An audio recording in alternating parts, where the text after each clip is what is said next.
अस्सलामुअलैकुम दोस्तों, उम्मीद है आप सब खैरियत से होंगे।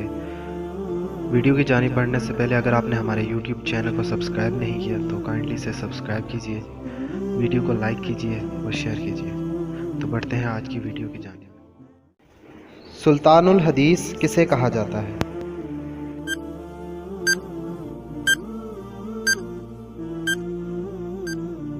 जवाब हज़रत अबू हुरैरा को।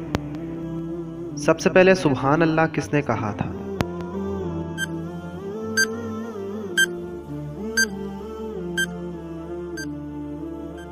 जवाब हज़रत जिब्राइल अलैहिस्सलाम। आसमान पर सबसे पहले किस फरिश्ते ने नमाज पढ़ी?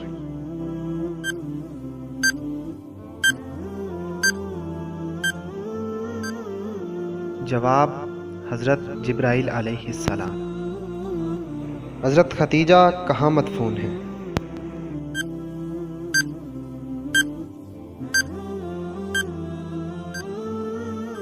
जवाब मक्का में।